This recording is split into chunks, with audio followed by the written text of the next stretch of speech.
Imagine getting out of the country and living in South Korea and you are safe and sound. And suddenly they say, Korea will be completely destroyed by a volcanic eruption that causes a deadly earthquake. But of course they won't give up, and they will get people to solve the situation. And that's what happened in the movie. Ashfall is one of the most popular natural disaster movies released in 2019. It starts with someone telling you that the Americans still rule the world because there are no men with brains to unite and challenge them, and that they are on their way to remove the last nuclear warheads in North Korea. Then we see a guy at work with his buddy, and we realize that this was an engineering job site where they found an old bomb. The bomb squad knows that this is a bomb called a fake bomb because it's an old bomb and it's not going to explode.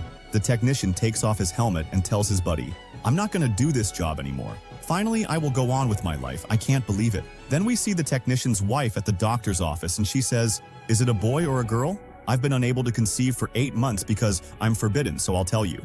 And then she says, "Is your husband going to be late again?" Then we see her husband riding in the car and he says, "I had a field job."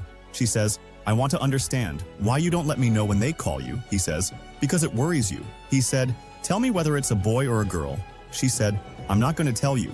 When you come home, you will find out." But they didn't finish their conversation, and he saw the water bottle shaking, and then he saw in front of him that the whole cars was shaking. There was a strong earthquake. All the buildings start falling down and people are running with their cars. But if you follow our videos, you know that the hero doesn't die at the beginning of the movie, and our friend here is no different. He runs fast in his car, buildings fall, cars explode, he doesn't even get scratched, and he escapes it all just fine. Then the earthquake subsides and we get info from the news that it was an 8 Richter magnitude earthquake, destroying many cities and causing evacuations in many cities where the earthquake may strike again.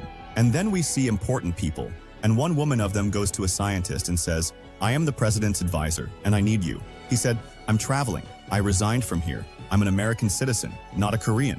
She said, "Please, we need you. I read your paper that you published 3 years ago." He said, "Oh, that's what the government didn't believe it and laughed at." He said, "Now you need me." She said, "If you don't come with me peacefully, I'll ban you from traveling because you're a witness in a case that hasn't been resolved." He said, "Is that a threat?" She said, "I'll do anything for my country. Generally, it's just 3 hours.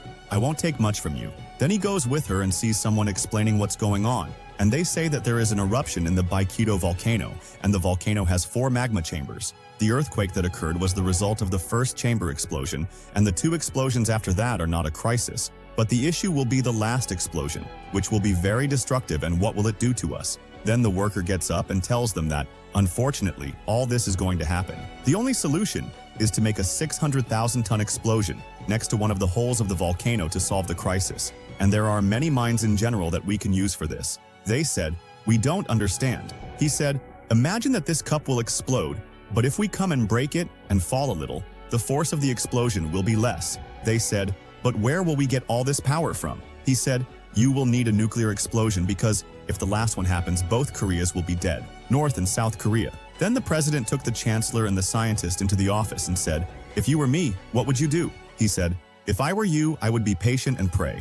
My plan has a success rate of less than 4%. Even a beer has a higher concentration than that." He said, "It's okay. My winning election probability was 1%, and I won by 42%. I will rely on you. I will not let my people die despite the danger of the idea and its issues with the rest of the world." Then we see one of the military leaders talking to the technician and saying, "Unfortunately, it's not possible for you to resign today. You have to do a national mission." He said, "My wife is pregnant." He said, "Well, if your wife is pregnant and you're with her and Korea is destroyed, where will you go? But now you'll accept the mission and we'll fly your wife to the US." He said, "Okay," and he went and sat with his wife and told her that he had to go on this mission because it's not safe here, and they know how important I am. So they're going to fly you to America. And he told her to go to the takeoff point and do exactly what he told her, and he would meet her there. She says, "Go ahead, take the sonogram, but I won't tell you whether he is a boy or a girl until you come back and see for yourself." And then we see the technician and other soldiers sitting there, and one of them says, "We want to make a nuclear explosion, and we don't have any nuclear weapons. But the nuclear weapons in North Korea is hidden in a place where satellites can't reach it, and we have a spy there who was their ambassador in Beijing, but he is with us. Unfortunately, he was exposed and imprisoned with a tracking device, and the commands was to divide and form 2 teams, a technical team and a military team. The technical team will install the nuclear warheads in the detonator we made, a prototype version which won't stop once it's installed. The military team will help them get the spy out of prison and show them the place of the nuke The two teams start moving to the warplanes. There's 75 hours left for the last explosion of the volcano, which is the time available for the mission. Then we see the two pilots take off together quietly, terrified, because they are entering North Korean territory without anyone knowing. And if anyone knew, they will get screwed. Afterwards, we see the technician trying to reassure his team and talk to them. But while he was talking, they find the military plane is burning. We find out that the engines have exploded and the plane itself exploded as well. And then they realize that they will be exposed and will not be able to continue on their way with the plane, and someone has already got a car for them down. They parachute down with the detonator, and after they parachute down, they start talking to someone in the command center after the president tells him to work on his plan and increase the success rate. The commanding officer says, "There's an important bag with one of the soldiers, go get it." The technician goes and finds it and says, "No one's alive." They say, "It doesn't matter, you and your team have to go and free the spy. Now you all are in charge of everything in the mission. You're the commander." The technician is going with his team, and one of them shot him with a rubber bullet and says, "This bullet might kills from close distance, don't do it again, idiot." Then they get to the prison and warn them that the spy could become a double agent because it's weird that he wasn't already killed. They find the prison already in a state of chaos and realize they have a clear path. They turn their GPS devices on to search for him, and the spy says, "What nonsense is this?" Then he's like, "These kids are going to save me." And he, making fun of them because they don't look like soldiers, they say, "We want you to take us to the nuclear warheads." Or, he said, "Okay, I will just take a shower." The leader says, "Okay, take a shower, but let's get it done so we can move. And we're going to talk to the leadership here to see what the next step is." And then he goes to the bathroom. The first thing he does is cut his hair and shave as much as he can with scissors. Then he pulls out his GPS and takes it with him. Then we see that he took the technician's wallet and laughed at him. Then we see that he stole the technician's wallet. He looks in it and finds the map of the mine and the mountain and the picture of his fetus and starts eating the map so that they have nothing to do with him but follow his orders. The technician says, "Where's my wallet?" He pulls it out, says, "Is this your wallet?" The technician opens it and says, "Where's the map?" He says, "I have it in my stomach, it's in my brain, but I had to make sure it was safe for me." And one of them hits him and insults him. And the spy says, "I'll kill you when I get free." Then he takes them to a city and they can't refuse. And he says, "Finally, the statue of the president finally fell down. I've always been annoyed to see it every day like this." Then they arrive in the city and he says, "I'm going to the toilet." And the one who hit him goes with him to guard him. And then the spy says, "Do you have a lighter?" He says, "Catch and throw the lighter away." And he goes to get it. The spy shows up and says, "Didn't I tell you to be careful because if my hands get loose, I'll hurt you." He grabs him, beats him until he's satisfied, leaves the tracking device, and runs off. When they go to see why they are late, they find the tracker and the beaten soldier. After that, they run through the city, but they don't know where they are. They find a statue of the president, and the technician thinks about the spy's words and realizes that he must live in a building next to the statue. In the meantime, the spy was dressed at home, took his gun, and talked to someone on the phone, and told him that he would give him important information and important people. But in exchange for getting him and his daughter out of Korea, he was told to go ahead and give them a place to meet. And he met his wife and said, "Did you report me?" She said, "Yes, I did. And I dropped my daughter off at my brother's." Then we hear a gunshot which enabled them to locate him, and they go out and find him standing in front of his drug-addicted wife. He didn't kill her, and he tells her, "I will see you in hell." They arrest him and walk away, annoyed that he escaped. We see the technician's wife start moving to get to the American evacuation point, and then the technician and his men go downstairs and he tells them, "Now the plan is now." The spy says, "Is there a plan?" The technician says, "We're going to attack them, and whoever dies, dies. The nukes are under the factory." The spy said, "I'm not ready to die. The factory is just a cover. We can blindfold them and cut off the electricity from the switch on the ground. Then you have night vision devices, so we can easily kill them in the dark." He tells one of them to go and turn off the electricity until they enter and deal with the guards. When they go in, the boy who goes to turn off the electricity finds too many buttons and he doesn't know what to do. So he shoots the electricity box, the light goes out on the floor below only, and they start dealing with the floor below. But the technician and the spy is stuck together in the upper floor. The spy says, "I have a plan." He takes the technician's gun, which is a rubber bullet, and hits him with it. He raises his hand and says, "I killed the commander of the South Korean army and I'm kidnapped with them." When they get close, the technician electrocutes one of them and the spy takes true bullets and shoots them, killing them and telling the technician, "I didn't expect you to be such a good fighter." And then we see them all going down and the spy can take them down and open all the locked doors until they find the nuclear weapons that terrify the whole world in front of them. Then they start putting on their protective suits after measuring the radiation and realizing that it's low. Then we see the second earthquake start while they were on the mission. we see the technician and his workers quickly taking the nuclear warheads, while the spy takes advantage of their busyness to break the iron to which he is tied and runs to the door before it locks, then takes the elevator, which is the only way out. But they didn't find out, and they completed what they are doing. The technician's wife got out of the car quickly, but the bridge fell and she fell into the river. But she's still alive. A nuclear warhead doesn't want to disintegrate, but the detonator won't work without all 6 of them. So the technician decides that since they're all dead, he moves in and starts banging on it, terrified, until it disintegrates without exploding. They take it and leave. But the spy had a phone call saying that if you don't come with the detonator and the technician, we won't get you out of Korea. He went to them again, and they thought he had escaped, but he told them, I caught the doors before they closed and came back. They exited the building as it was collapsing, and they put the nuclear weapons in the detonator. Then we go back to the office and the scientist recalculates everything again,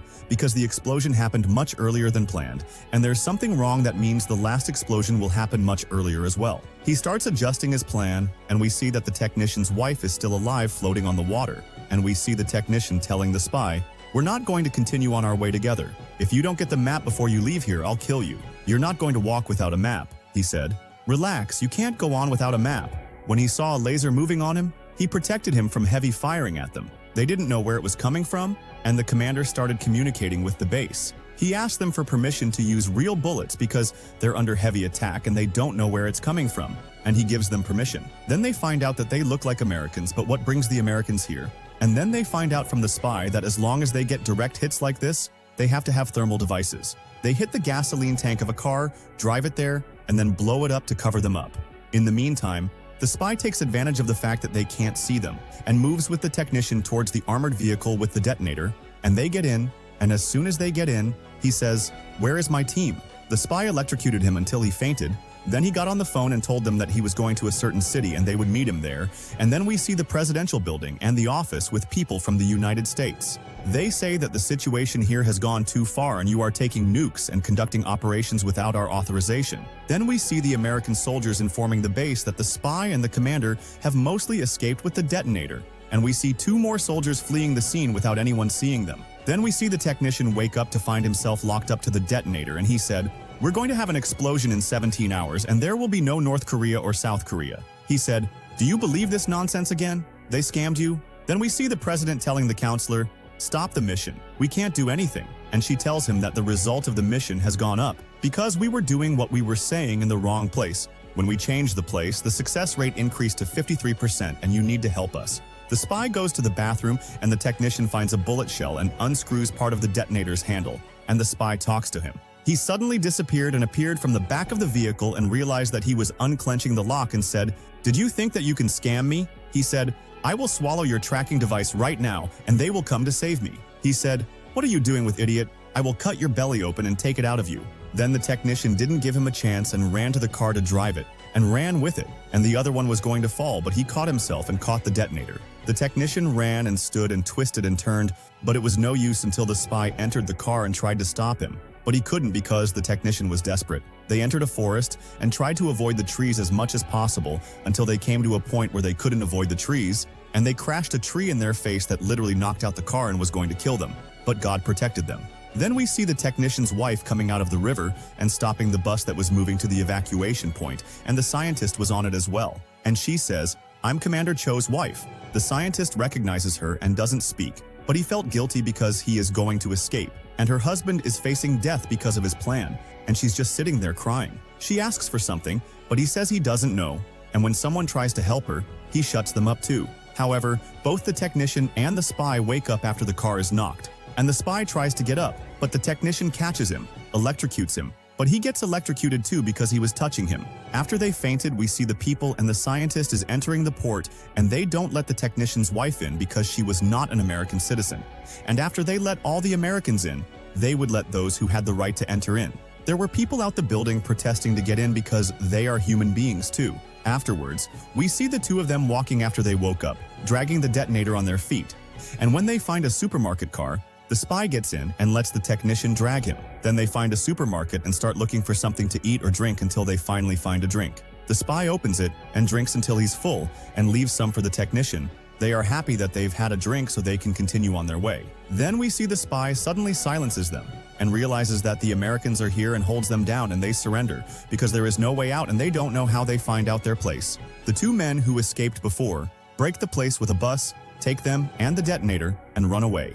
Then another earthquake starts, and the people in the port are all in trouble. But the scientist is full of guilt towards the technician's wife, and he's saying, "Come with me, your husband isn't coming." Then we go back to her husband, who was running away with the spy from the Americans. They were shooting at them, and the spy was trying to deal with them. But the earthquake destroyed the road they were walking on. The bridge falls and they fall with it, but the technician and his companion are able to get to the other side, and the spy says, "Take out the tracking device now or I will kill you." Then we see the scientist calls the counselor and says, "I'll help you." She says, "After what? I don't have any information at all." He says, "I'll tell you how to get it." She goes behind their backs, gets the information, and finds out that the spy will hand over the detonator and the technician at 8 a.m. in the city where the spy's daughter lives. She takes the data they want and leave to the scientist to complete their plan. But the American forces stop her until officers from Korea appear to pick her up and put her in a car to help her. And we know that this is a gift from the president when he found out about her resignation.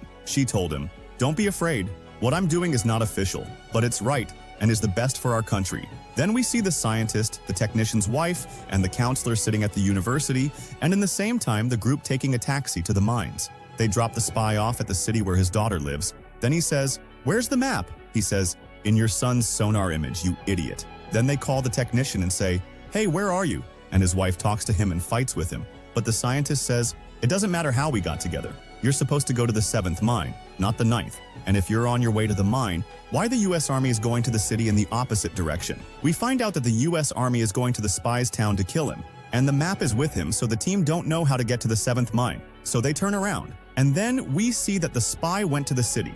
For years he didn't see his daughter, and neither of them recognize the other. When he sees a girl alone, he realizes it's her, but she's afraid of him. And an old woman next to her tells him that she is deaf-mute. She and all the children in the neighborhood are shocked by what happened and don't speak. Then, suddenly, US vehicles appear and they tell the spy where the detonator is. He says it's lost, so they shoot him in the stomach immediately. They were about to kill him. Then the technician shows up with the vehicle and the detonator, and they realize that the detonator is here, and they stop the shooting, and he raises the white flag. Then he tells them to calm down, and the Americans come closer and he says, "You want the bomber? And we want the bomber too, right?